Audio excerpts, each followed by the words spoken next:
Praise the lord. దేవుని నామాన్న మీ అందరికీ మా హృదయపూర్వక వందనాలండి. బాగున్నారా? దేవుని కృపను బట్టి, ఆయన యొక్క వాత్సల్యమును బట్టి నేను, నా కుటుంబము బాగున్నాం. గత కొన్ని ఎపిసోడ్లుగా మనం క్రీస్తులోనికి మారడం ఎలా అనే అంశం మీద ధ్యానం చేస్తుండగా మనకి తెలియకుండానే కొన్ని లక్షణాలు మన జీవితంలో అవలంబించుకొని కొద్దిగా క్రీస్తు రూపంలోనికి మారడానికి ఆయన మనకి సహాయం చేస్తున్నాడు. ఈ విషయాన్ని నేను బలంగా నమ్ముతున్నాను. ఈరోజు మరి ఒక లక్షణాన్ని మీ ముందు పెడుతున్నాను.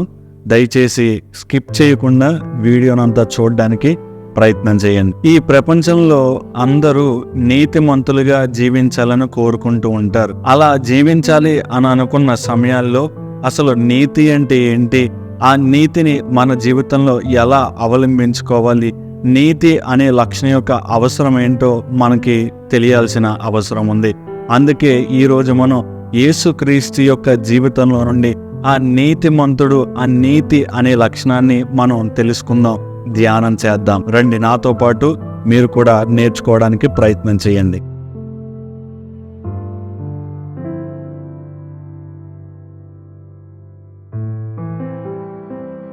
అసలు నీతి అంటే ఏంటంటే ఒక పనిని సత్య మార్గంలో, ధర్మ మార్గంలో చేయడాన్ని నీతి అని అంటారు. దానికి నిదర్శనంగా ఈ ప్రపంచంలో మన కోసం పుట్టి పెరిగి చనిపోయి తిరిగి లేచిన యేసుక్రీస్తు ప్రభుల వారే మనకి సాదృశ్యంగా ఉన్నాడు. ఆయన జీవించిన నీతిమంతుడిగా ఈ లోకంలో ఎవ్వరూ జీవించలేదని పరిశుద్ధ గ్రంథం ఒక్క చెబుతుంది. ఈ నీతి అనే లక్షణం మన రోజువారీ జీవితంలో మనం అన్వయించుకోగలిగితే మన జీవితం తెలియకుండానే ఒక లైట్ ఎలా అయితే వెలిగి మనకి వెలుగును ప్రకాశిస్తుందో, ఈ నీతి అనే లక్షణాన్ని మనం అవలంబించుకున్న సమయాల్లో కూడా మనంతటా మనకి తెలియకుండానే మనం ముఖం వెలిగిపోతూ ఉంటుంది. మనల్ని చూసిన ప్రతి వారు మనల్ని గుర్తించి మనల్ని ఒక ఉన్నత స్థాయిలో పెట్టడానికి ప్రయత్నం చేస్తారు. మరి ఈ నీతి అనే లక్షణాన్ని మనం ఎలా పొందుకోవాలి అని మీరు నన్ను అడగగలిగితే నేను మీకు దాన్ని వాక్యంలో నుండి చూపించగలను. రోమీయులకు రాసిన పత్రిక 3వ అధ్యాయం 10వ వచనంలో ఇలా ఉంటుంది: ఇందును గూర్చి రాయబడినది ఏమనగా, నీతిమంతుడు లేడు, ఒక్కడునూ లేడు అని రాయబడి ఉంది. చూడండి, ఇక్కడ పరిశుద్ధాత్మ దేవుడు మనతో చెప్పాలనుకున్న మాట, ఈ ప్రపంచంలో నీతిమంతుడు అనేవాడే లేడు. మరి అలాంటప్పుడు మనం ఆ నీతిమంతుడిగా జీవించాలంటే మనం అలా జీవించిన వారిని చూచినప్పుడే కదా మనం జీవించగలం. అందుకే మనమందరం యేసుక్రీస్తు ప్రభుల వారిని చూచినప్పుడు ఆయనే నీతిమంతుడిగా ఉన్నాడు. ఆ నీతిమంతుడిగా ఉన్న యేసు వైపు చూచినప్పుడు మనం ఎలా బ్రతకాలో మనకి అర్థమవుతుంది. నీతి మన యొద్ద నుండి రాదు గాని అది దేవుని యొద్ద నుండే వచ్చినదని వాక్యాన్ని బట్టి మనకి అర్థమవుతున్నది.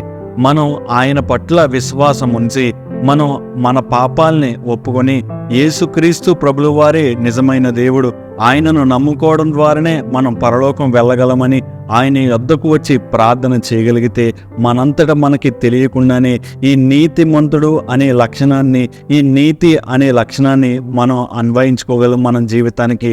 ఈ నీతి అనే లక్షణాన్ని మనకి తెలియకుండానే మన జీవితంలో పాటించగలము. మరి ఈ నీతిమంతుడిగా మనం జీవించాలంటే ఎలా అని మనం ధ్యానం చేస్తుండగా ఇంకొక వచనం చూపిస్తాను, చూడండి.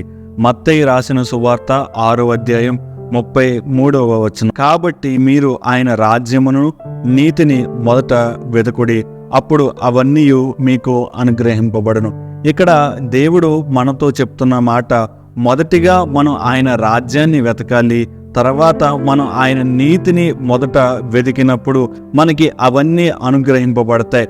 అంటే ఇక్కడ మనం నీతి అనే లక్షణాన్ని మన జీవితానికి రావాలంటే మనం మొదటిగా ఆయన రాజ్యాన్ని వెతకాలి. ఆ పరలోక రాజ్యాన్ని వెతికే క్రమంలో నీకు నాకు తెలియకుండానే యేసుక్రీస్తు ప్రభులో రూపంలోనికి మనం మారిపోతాం. ఈ యొక్క వచనాన్ని మనం మరలా చదవగలిగితే, కాబట్టి మీరు ఆయన రాజ్యమును నీతిని మొదట వెతకండి.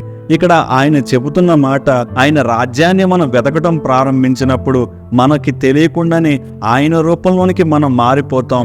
మనకి తెలియకుండానే ఆ నీతి అనే లక్షణాన్ని మన జీవితంలోకి మనం అన్వయం చేసుకుంటాం. మన రోజువారీ జీవితాల్లో, మన మాటలో, మన నడవడికలలో, మనం బిహేవ్ చేసే విధానంలో ప్రతి విషయంలో ఈ నీతి అనే లక్షణం మనకి కనబడాలంటే, ఈ నీతి అనే లక్షణాన్ని మనం జీవించే రూపంలో చూపించాలంటే, ఈ నీతి అనే లక్షణాన్ని ఈ లోకం ఎదుట కనబరచాలంటే నీవు మొదటిగా దేవుని యొద్దకు వచ్చి ఆయన రాజ్యాన్ని, ఆయన నీతిని మొదట వెతికితే ఇవన్నీ మనకి అనుగ్రహింపబడతాయని ఆయన వాగ్దానం చేస్తున్నాడు. ఈ నీతిని అనుసరించి నడవడం వల్ల మనకేంటి అని మనం ప్రశ్నించుకోగలిగితే, మత్తయి రాసిన సువార్త 5వ అధ్యాయంలో 19వ వచనం ప్రకారం నీతిలో జీవించడం వల్ల మనకి కలిగే ఫలితాన్ని అక్కడ వర్ణించలేకపోతున్నాడు. అక్కడ ఆయన మనం నీతిలో నడవడం వల్ల మనకు వచ్చే ఫలం, మనం పరలోకంలో నివసించే స్థానం, అది మనకి ఊహకే అన్నదంట. కాబట్టి ప్రియ సహోదరి సహోదరుడా, ఈరోజు మీకు చెప్పాలనుకున్న మాట, యేసుక్రీస్తుడు నీతిమంతుడై ఆయన మన పాపాలను క్షమించాడు. ఆయన మన పాపాల కోసం మరణించి మరలా 3వ రోజు తిరిగి లేచాడు. మనం కూడా ఈ నీతి అనే లక్షణాన్ని మనం కలిగి ఉండాలంటే మొదటిగా ఆయన రాజ్యాన్ని వెతకాలి, అంటే పరలోకాన్ని మనం వెతకాలి.